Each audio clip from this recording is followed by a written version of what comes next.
Take it, Viola. I'm sorry. How my character affected me in a personal way is during the course of promoting this movie and having to kind of defend my choices in playing a maid in 1963 Mississippi, 2011, I've had to find my voice. I've had to find my voice as a woman of color, an artist, and I never thought that I would ever be put in a position like that. I've always kind of been in the background, the character actor doing the 4 scenes, and all of a sudden I was being put to the test, kind of being pushed against the wall.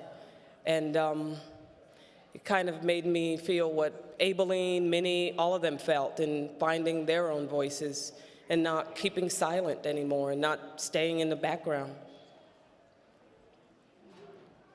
Jamal Finkley, BlackTree TV. First, congratulations to the whole cast. You all did an excellent job. Especially honored to see Miss Cicely Tyson here. Who said that? I did. Thank you. Viola, we spoke to you in July at the junket, and you said that you wanted the world to know that you was playing Aibileen and not a maid. And you just spoke on that a little bit. But did you see like the tone of people's reaction or prediction of what the movie's going to be change as the movie went along? Because I know a lot of people kind of discounted it as you're doing a nanny or you're doing servitude before. Do you think that people like grew to understand the importance of Aibileen and Minnie and everybody else's roles? I think that some may have, others may not have changed their opinions, and I was okay with that. Not everybody is going to come along with you for the ride and understand your choices. But I think the people who did really were moved by the work, and they're the ones who made it the success that it was. For me, and I know for Octavia and for, these damn bracelets, and, and for Miss Tyson, they are the stories of our, of our mothers, our grandmothers, and we absolutely feel like these women's stories are worth it. It's like the famous quote says, I don't care how putrid a person's life is, I don't care how ordinary a person's life is, if they're going through something, their stories deserve to be heard. That's the bottom line with what we do. There you go. Well said. Hi, Viola. You guys have the ensemble up here. We do, Viola. We'll get to the ensemble in a minute, but Viola, congratulations over here. Over here. It's great to see you, finally getting your just, desserts. How did it feel beating out, we were up against some pretty stiff competition. How does it feel beating out Meryl Streep to get the Best Actress accolade? Oh gosh, you have to ask that question.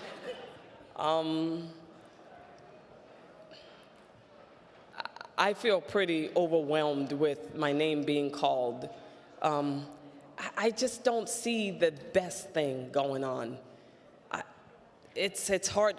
Every time I start a job, I feel like I start with a clean slate. I feel like I've never done anything before. Everyone's going to find me out to be the hack I am. It's hard for me to think that I triumphed over Meryl Streep. I just think that, a few more people checked my name in the box for whatever reason. And this time I kind of fooled them. I bought some more time until maybe, I suck in my next role or something. But it's hard for me to just go, I beat out Meryl Streep. I'm an actor, I feel like I'm standing side by side with her and Tilda and Glenn and Michelle and who else was in my category? Yeah. Okay, that's it. Final question? Hi, Scott Feinberg from The Hollywood Reporter. I just wanted to ask Ms. Tyson a question. As the veteran of the group here, perhaps, this was the first time in history that Best Actress and Best Supporting Actress in a film have both gone to women of color. And I wonder what that meant to you personally, and also to hear the words of thanks that you've been hearing throughout the season, but particularly tonight in a very public way from Ms. Davis. Well, first of all, I'm not surprised that Viola and Octavia were awarded for the unbelievable work that was done in the film. I had a dream, and I told Viola about it, and it was that she and Octavia did win. Yes, so that wasn't a surprise to me. What surprised me is that the two of them were black. That's unusual. I remember when Diana Ross and I were up for Best Actress that year.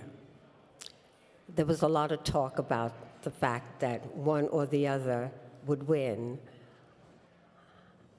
I have an almighty somebody that protects me from what could be grave disappointment. And so I had deduced that Liza Minnelli, her mother never won an Oscar. Her father was Vincent Minnelli. She was dating Lucille Ball's son, okay? That's a third. And then there's a father, so that's a whole, okay? And so I decided that it was Liza Minnelli that was going to get it. And when the category came up, they had the camera on my face, and I said, Liza Minnelli. But what I saw tonight and what I feel is extreme promise and hope.